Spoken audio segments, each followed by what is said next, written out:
China's National Climate Center predicts the high temperatures will last until August 26th. Local Chinese media has reported that more than 11,000 people are having trouble accessing drinking water. Nawawala na ang tubig. Sa mismong oras na ito, unti-unting natutuyot ang mga ilog sa China. Ang mga lawa nagiging alikabok at ang mga gripo ng bansang may pinakamaraming tao sa mundo malapit ng matuyuan. Pero may sagot ang China. Isang sagot na hindi basta solusyon, kundi isang bantang ikinakatakot ng mga kapitbahay nila. Dahil sa halip na magtipid o maglinis ng tubig, balak ng Beijing na kunin ang tubig mula sa iba. Ang sikreto ng China ay nasa Tibet, ang tinaguriang Water Tower of Asia. Doon nagmumula ang tubig na bumubuhay sa mahigit 1 bilyong tao sa buong kontinente. Simula nang sakupin ng China ang Tibet noong taong 1951, hindi lang sila kumuha ng lupa. Kinontrol din nila ang pinagkukunan ng halos lahat ng malalaking ilog sa Asia. Tahimik ang naging galaw nila. Habang abala ang buong mundo sa military drills, missiles at trade war, abala naman ang China sa pagtatayo ng libu-libong dam. Sa ngayon may mahigit 87,000 water control structures na sila, pinakamarami sa buong mundo. At dahil dito, unti-unti na nilang pinipihit ang gripo. Ramdam na ito ng mga bansang nasa ibaba ng agos. Unti-unting natutuyot ang mga sakahan, nawawala ang mga isda, at may mga komunidad na nanganganib ng tuluyang mabura sa mapa. Hindi lang ito simpleng environmental issue, isa itong estratehiya, isang anyo ng tahimik na digmaan gamit ang tubig bilang armas. Ang nakikita sa balita, nagkakaroon ng water crisis sa China. Pero ang totoo, mas malala pa dyan ang nangyayari. Kahit 20% ng populasyon ng mundo ay nasa China, 7% lang ng global freshwater ang kanila. Mas malala pa rito, nasa maling bahagi ng bansa ang karamihan ng natitirang tubig. Sa hilagang China, kung saan nakatira ang halos 40% ng populasyon at nanggagaling ang halos kalahati ng agricultural output ng bansa, 4% lang ng tubig ang natitira. Samantala nasa katimugan ang 80% ng tubig, pero kakaunti ang mga taniman at populasyon doon. Sa kabisera ng Beijing na may 21 milyong residente, ang available na tubig kada tao ay katumbas na lang ng mga bansang nasa disyerto ng Middle East. 120 cubic meters bawat taon. Ayon sa UNICEF, pasok sa kategoryang extreme water scarcity. Ayon kay dating Premier Wen Jiabao, ang kakulangan sa tubig ay banta sa mismong pag-iral ng bansang China. At kung tutuusin, hindi ito exaggeration. Ito ang tinatawag nilang hydropolitics. At hindi lang sa ibabaw ang problema. Sa ilalim ng lupa, mas malala. Mahigit 80% ng groundwater sa China ay kontaminado. Hindi na ito ligtas inumin, hindi rin pwedeng gamitin sa agrikultura. At sa ilang syudad sa Hilaga, nagiging sunugin pa nga ang tubig dahil sa matinding polusyon. Kasabay nito, bumibilis ang pagkatunaw ng mga glacier sa Tibet, ang pangunahing pinagmumulan ng mga ilog sa China. Ayon sa Greenpeace, maring umabot na ang China sa peak water pagsapit ng taong 2030. Ibig sabihin pababa na ng pababa ang supply ng tubig at hindi na ito muling tataas. Dahil hindi na sapat ang tubig sa Hilaga, napilitan ang China na maglunsad ng isa sa pinakamalalaking water redistribution project sa mundo, ang South-North Water Transfer Project, isang napakalaking sistema ng mga kanal, tunnels at pumping stations na nagdadala ng tubig mula sa Yangtze River sa timog papunta sa tuyong bahagi ng Hilagang China. Sa dami ng nawawalang ilog, halos kalahati na raw ng naitalang waterways sa China noong 1990s ay tuluyan ng naglaho. Ayon sa ulat ng National Climate Center noong 2023, humigit kumulang 28,000 ilog na ang hindi na muling nakita sa mapa. At para sa pamahalaang Chino, hindi lang ito krisis sa kalikasan. Ito ay banta sa gobyerno mismo. Dahil kung walang tubig, walang pagkain. At kung walang pagkain, may kaguluhan. At ang kaguluhan ay ang pinakamalaking kinatatakutan ng Communist Party ng China. Ngunit ang mas nakakabahala, ang solusyon ng China ay hindi para ayusin ang kalikasan, kundi kontrolin ito, ganap, buo, walang makakasingit. Sa loob ng 3 dekada, unti-unting binuo ng China ang pinakamalaking water control system sa buong mundo. Hindi lang dami ang mahalaga rito, kundi lokasyon. Marami sa kanilang mga dam ay itinatayo malapit sa mga border, kung saan nagmumula ang 10 pangunahing ilog na dumadaloy papunta sa 18 bansa. Sa ganitong galaw, unti-unting kinukuha ng China ang kapangyarihan sa tubig ng buong Asia. Habang ang ibang bansa ay nagtatalo para sa lupa at dagat, ang Beijing ay tahimik na kumikilos para kontrolin ang pinakaimportanteng yaman sa planeta. Tubig, hindi bala, hindi bomba, kundi tubig ang magiging susunod na sandata ng digmaan. Isa sa mga pinakamahalagang ilog sa buong Asya ang Mekong. Pinanggagalingan ng buhay para sa mahigit 60 milyong tao sa Cambodia, Laos, Thailand at Vietnam. Sa India at Bangladesh naman ang Brahmaputra ang bumubuhay sa halos 200 milyong katao. Sa Pakistan ang Indus River at mga sangay nito ang literal na pinagmumulan ng tubig para sa buong bansa. Kapag kontrolado mo ang daloy ng mga ilog na yan, hindi lang impluwensya ang hawak mo. Kapangyarihang ganap ang taglay mo. Hindi aksidente ang nangyayari ngayon. Hindi lang basta proyektong pampatubig ang mga dam ng China. Ito ay matagal nang pinagplanuhang estratehiya. At kung iniisip mong nakakaalarma na ang mga naunang bahagi, mas lalala pa ito. Dahil ang mga dam na ito hindi ordinaryo, weaponized infrastructure na ang turing dyan. At ang pinakasentro ng lahat, ang Three Gorges Dam, ang pinakamalaking hydroelectric power station sa buong mundo. Ang dambuhalang dam na ito ay tumatagos sa Yangtze River. Kada taon gumagawa ito ng halos 100 terawatt-hours ng kuryente, sapat para pasiglahin ng buong bansa. Pero higit pa sa kuryente ang dahilan kung bakit mahalaga ang dam na ito. Ang Three Gorges Dam ay simbolo ng ambisyon ng Communist Party ng China, ang kapangyarihang baguhin ang kalikasan ayon sa kagustuhan nila. Sa pagtatayo nito, mahigit 1 milyong katao ang napilitang lumikas. 13 lungsod, 140 bayan at higit sa 1,300 baryo ang tuluyang nalunod sa ilalim ng tubig. Kasama rito ang mga sinaunang lugar, arkeolohikal na kayamanan at buong ekosistema na wala nang balikan. Noong una, maraming Western engineers ang nagsabing imposibleng maitayo ang dam na ito. Maging ang ilang eksperto sa China ay nagbabala tungkol sa sediment buildup, environmental degradation at posibleng lindol. Pero itinuloy pa rin ito ng Beijing. Dahil para sa kanila, hindi ito simpleng proyekto. Ito ang patunay na kaya nilang baluktutin ang kalikasan. At ang Three Gorges Dam ay simula pa lang. Ang mga makabagong dam ngayon ay may sensors, automated control systems at remote operations. Hindi lang sila gumagawa ng kuryente. Nakokontrol nila ang daloy ng tubig ng sobrang eksakto. At dahil dito kaya ng China na biglang magpakawala ng tubig para magdulot ng flash floods sa mga kalapit na bansa. Pigilan ng daloy ng tubig sa panahon ng pagtatanim na sumisira sa ani ng ibang bansa. Ayusin ang schedule ng paglabas ng tubig para masolo ang kuryente kahit maraming lugar ang nauubusan ng supply. Pero ang pinakamasaklap, tuloy-tuloy nilang tinatanggihan ang anumang international agreement tungkol sa water sharing. Noong 1997, isa ang China sa 3 bansa lang na bumoto laban sa UN Watercourses Convention. Isang internasyonal na kasunduan na layuning ayusin ang paggamit ng mga ilog na dumadaloy sa maraming bansa. Ang mensahe nila malinaw, tubig namin yan, gagawin namin ang gusto namin. Kung tubig lang ito, bakit tinatawag na digmaan? Simple lang, dahil ang tubig ay buhay. Sa buong kasaysayan, ang pagkontrol sa tubig ay nangangahulugang pagkontrol sa tao. Noong sinaunang panahon sa Mesopotamia, ginamit ng mga pinuno ang ilog para pasukuin ng mga kalaban. Inihihiwalay ang tubig hanggang sa mamatay sa uhaw ang mga tao. Ang China, ibang klasing taktika ang gamit, tahimik, walang putok ng baril. Pero bawat araw, unti-unti nilang kinukontrol ang kalayaan ng mga bansang umaasa sa ilog.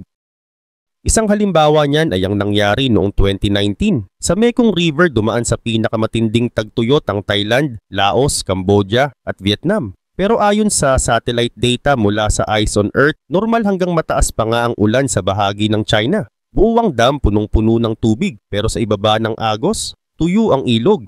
6 na buwan tuluyang hinarangan ng mga dam ng China ang natural na pagtaas ng tubig na dala ng monsoon. Isang bagay na hindi pa nangyari mula ng simula ng modernong monitoring. At ang naging epekto, lubos na pinsala sa buong Southeast Asia. Sa Cambodia, ang Tonle Sap Lake na karaniwang gumagawa ng 250,000 toneladang isda kada taon, hindi man lang lumubog sa tubig. Nasira ang populasyon ng isda. Sa Thailand, bumaba ng 20 hanggang 30% ang sugar production. Sa Vietnam, nasira ang mga taniman ng palay sa delta dahil nakapasok na ang alat mula dagat sapagkat sobrang baba ng tubig sa ilog. At sa gitna ng lahat ng ito, punong-puno pa rin ng tubig ang China. Noong harapin sila ng ebidensya, nagpakawala ang China ng kaunting tubig. Pero huli na ang lahat at sapat lang ito para sabihin na tumulong sila. Pero alam ng lahat hindi ito natural na sakuna. Ito ay demonstrasyon ng kapangyarihan. Ayon sa ulat ng Stimson Center, habang naghihirap ang mga bansang nasa ibaba ng Mekong, tinapyasan ng China ang daloy ng tubig mula sa kanilang mga dam ng halos 50%.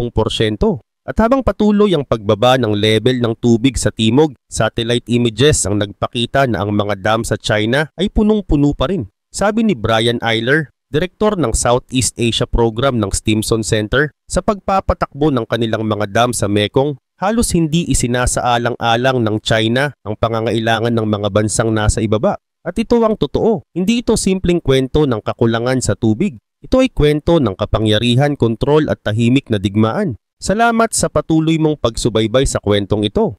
Ngayon balikan natin ang masalimuot na estratehiya ng China pagdating sa kontrol sa tubig. Ang nangyari sa Mekong River ay hindi lang simpleng environmental crisis. Ito ay babala ng mas malalim pang taktika, ang paggamit ng impormasyon bilang sandata. Sa loob ng maraming taon, tumanggi ang China na ibahagi ang mga basic hydrological data sa mga bansang umaasa sa tubig ng Mekong. At kahit noong taong 2016, nang maglunsad sila ng tinatawag na Lancang Mekong Cooperation na kunwari makataong inisyatibo, agad napansin ng mga eksperto ang panlilinlang. Ang datos na ibinibigay ng China, piling-pili lang, madalas kulang at kung hindi huli ay halos wala ng silbi. Nang inilabas ng Stimson Center at Eyes on Earth ang satellite evidence na nagpapakita ng manipulasyon ng China sa daloy ng tubig, hindi nila ito pinabulaanan. Sa halip, nagpakawala sila ng propaganda campaign na inatake ang methodology ng mga researchers pero hindi naman nagbigay ng matinong sagot o kontra-ebidensya. Ang pattern ay malinaw.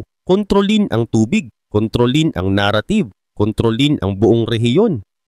At ngayon ina-export na ng China ang kanilang playbook sa ibang bahagi ng mundo. Sa Kenya, Ethiopia at iba pang bansa sa Africa, ang mga dam na pinunduhan at itinayo ng China ay may kaparehong sistema. Hindi malinaw ang pamamalakad, kulang sa transparency at laging may kapalit na political leverage. At hindi ito isolated case. Noong Enero ng 2021, muling pinigilan ng China ang daloy ng tubig mula sa Jinghong Dam at ang dahilan nila, maintenance ng grid system. Pero 6 na araw na ang nakalipas bago pa nila ito ipinaalam sa mga bansang nasa ibaba ng agos. Kung nagagawa nila ito sa panahon ng kapayapaan, paano pa kaya sa panahon ng gulo? Ang nangyari sa Mekong ay nagsiwalat ng isang masakit na katotohanan. Hindi ito simpleng proyekto para sa malinis na enerhiya. Ang dam network ng China ay instrumento ng kontrol. Oo, isang hydroelectric dam ay kayang gumawa ng kuryente. Pero kapag ito ay naging bahagi ng sunod-sunod na megadam projects, nagiging makinarya ito na kumukontrol sa buong ilog na may isang daliri lang ang kailangang pumindot. At ang pagkawasak ng kalikasan, para sa kanila, collateral damage lang. Mas lalong nakakabahala ang paraan ng China sa pagkukubli ng intensyon gamit ang green energy narrative. Paulit-ulit nilang ipinapahayag na ang dam building ay para raw sa climate solutions at carbon neutrality. Pero tuwing umaangal ang mga bansang naapektuhan, ang sagot nila ay puro teknokratikong salita, optimization, efficiency at iba pang tunog profesional pero walang sustansyang sagot.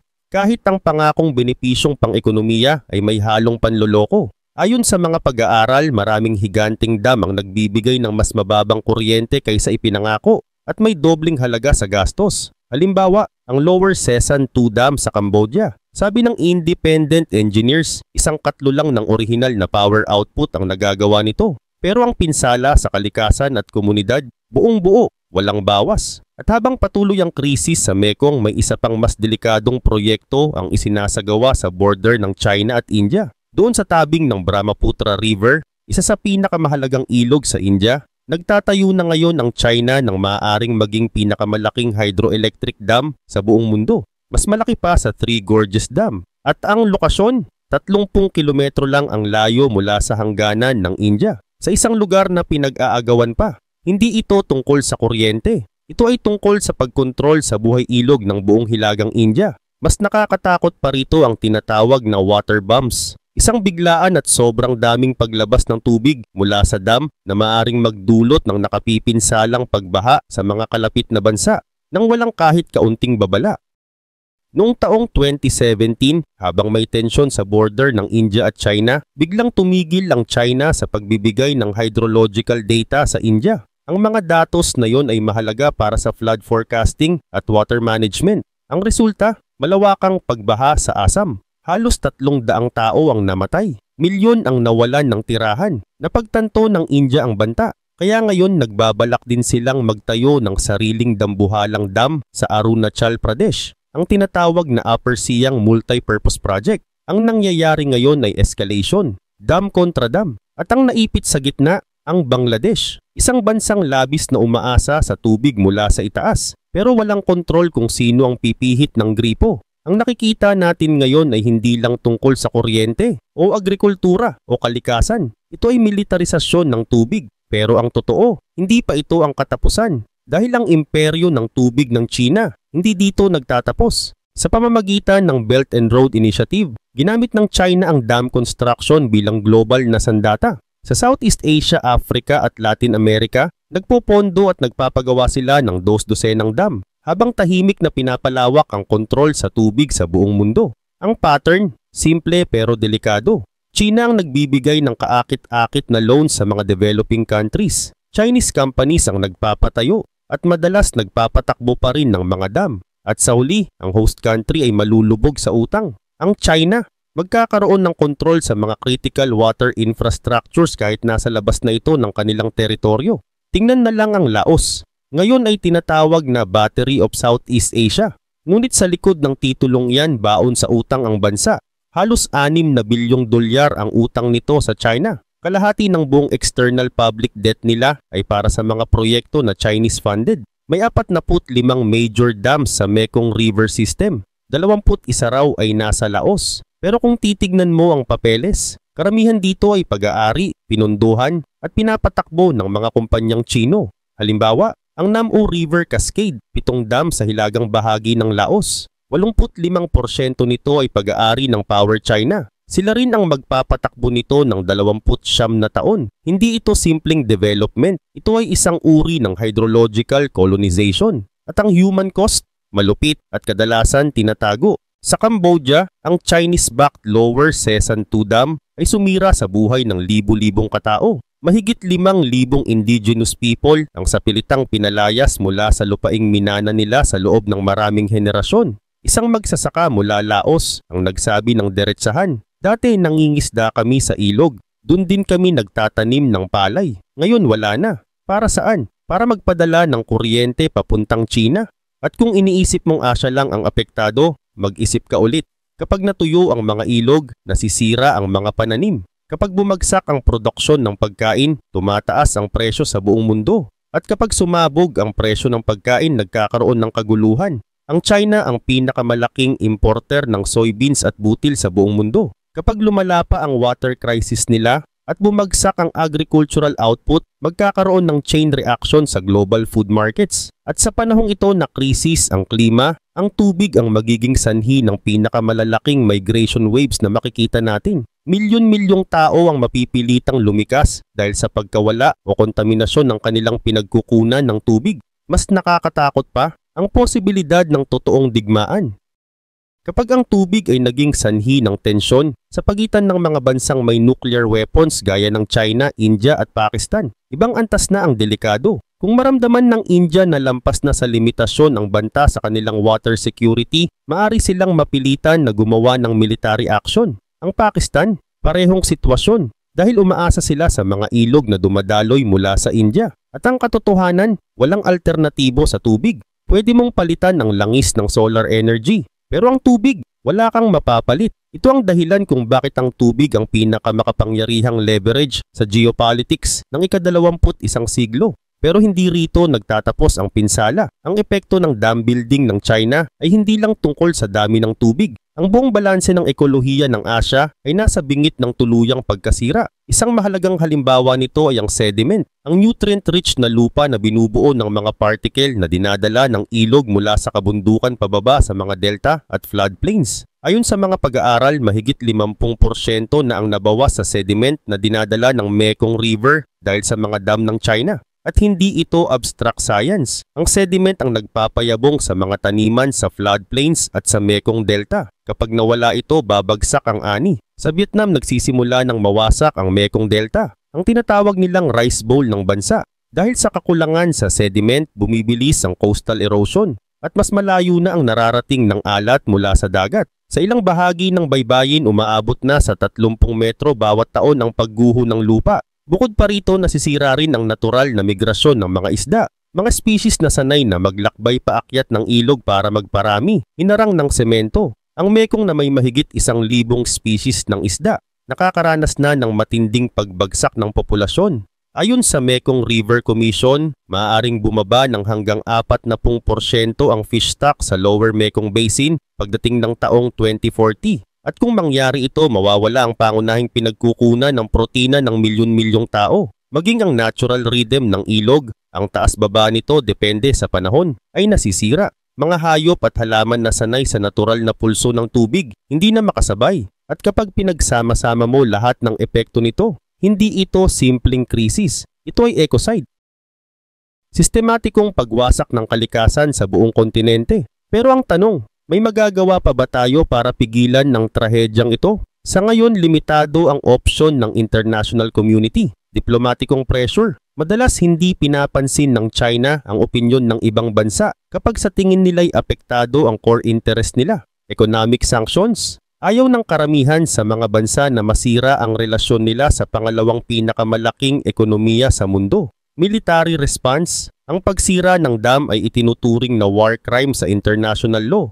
At kapag ginawa ito, maaring mas lalong sumabog ang sitwasyon. Ang pinakaposibleng solusyon sa ngayon, scientific monitoring at transparency. Gaya ng ginawa ng satellite systems na nakadetect sa manipulasyon ng China sa Mekong, mas mahirap nang itago ang hydrological warfare sa panahon ngayon. Pero kahit ang scientific community ay may mga pinagdadaanan. Sa loob mismo ng China, delikado ang kalagayan ng mga siyentipikong bumabatikos sa opisyal na pulisiya. Maraming academic researchers ang pinatahimik o pinaparusahan. Sa panahon ng lumalalang tensyon sa pagitan ng mga bansa, lalo pang humihina ang international cooperation pagdating sa pagsusuri ng mga transboundary rivers. Maging ang simpleng hydrological data na dating bukas sa publiko, ngayon ay itinuturing ng classified na parang military secrets. China mismo ang nagdeklara na state secret ang mga detalye ng kanilang water management. At hindi lang ito tungkol sa dam flow, pati mga problema sa kalusugan at polusyon ay tinatago. Ang mga ilog ng China ay puno ng basura at kemikal mula sa pabrika, minahan at industrial farms. At ang maruming tubig na ito lumalabas sa kanilang teritoryo, dumadaloy papunta sa mga karatig bansa. Ayon sa mga independent na pag-aaral, mataas ang antas ng heavy metals, antibiotics at toxic chemicals sa mga ilog na nagmumula sa China. Isang halimbawa, noong 2024, isang pag-aaral sa Science of the Total Environment ang naglabas ng alarming findings. Sa Red River ng Vietnam, na-detect ang arsenic, cadmium at mercury na hanggang 5 ulit na mas mataas kaysa sa WHO safety standards. At saan galing ang kontaminasyon? Sa mga Chinese factories upstream. Ayon sa mga doktor at public health researchers, tumataas ang kaso ng birth defects, cancer at mga sakit sa tiyan sa mga komunidad na umaasa sa maruming ilog na ito. Ito ang tinatagong human cost ng water policy ng China. Habang nangyayari ito, patuloy pa rin ang Beijing sa pagpapakilala ng sarili bilang tagapagtanggol ng kalikasan sa pandaigdigang entablado. Sinasabi nilang ang dam projects nila ay para sa green energy. Pero ang totoo, mas marami pa silang ginagawang dam sa loob ng bansa at sa ibang lugar gamit ang BRI. Ito ang mabigat na pagkakaiba ng sinasabi nila at ng aktwal na ginagawa nila. At dahil dito, mas mahirap solusyonan ang krisis. Ngunit ang pangunahing problema ay hindi nagbabago. Habang lumalala ang internal water crisis ng China, mas nagiging agresibo sila sa pagkontrol ng tubig sa labas ng kanilang bansa. Ang infrastruktura, tapos na. Ang estratehiya, nakadeploy na. At ang mundo, marami pa rin ang walang kamalay-malay sa banta. Bawat araw na lumilipas ng walang aksyon ay mas lalo lang nagpapalalim ng krisis na ito. Bawat bagong dam, mas lalo lang lumalawak ang leverage ng China. At para sa mga bansa sa downstream, lalong lumiit ang mga opsyon. Una, sumuko na lang sa kontrol ng China at tanggapin kung anong tubig ang ibibigay nila. Pangalawa, magpatayo ng sarili nilang dambuhalang dam infrastructure para kahit paano'y makabawi. O pangatlo, maghanda sa matinding tagtuyot at kaguluhan sa mga susunod na taon. Pero ang totoo, wala sa mga ito ang magandang opsyon. isang malinaw na halimbawa ng lumalawak na kapangyarihan ng China. Noong 2020, umatras ang Cambodia at Laos sa pagbatikos sa mga dam ng China. Bakit? Dahil binigyan sila ng COVID-19 vaccines at economic aid packages. Maging ang Thailand, biglang tumahimik ang mga opisyal matapos bantaan ng China na babawasan ang outbound tourism, isang mahalagang bahagi ng kanilang ekonomiya. Ang tubig na ngayon ang pinakamabisang diplomatic weapon ng China sa Southeast Asia. Mas epektibo pa sa economic pressure, mas tahimik kaysa military threats. Kapag kontrolado ng isang bansa ang tubig mo, 2 beses ka mag-iisip bago ka magsalita laban sa kanila. Ang katotohanan, pagdating sa tubig, kinukuha ng China kung ano ang gusto nito. At ano ang susunod? Nakasaad sa 14th Five-Year Plan ng China, 2021 to 2025. Naunahin nila ang pagbuo ng hydropower projects sa Brahmaputra River. At alam mo kung saan nila ito itatayo? 30 kilometro lang mula sa border ng India, sa isang lugar na matagal nang pinagtatalunan. Hindi lang ito tungkol sa kuryente, ito ay tungkol sa pagkontrol sa pinakaimportanteng ilog ng India. At kung ang mga dam na ito ay gamitin hindi lang para sa enerhiya kundi bilang sandata, ang digmaan sa tubig ay maaring hindi na lang tahimik,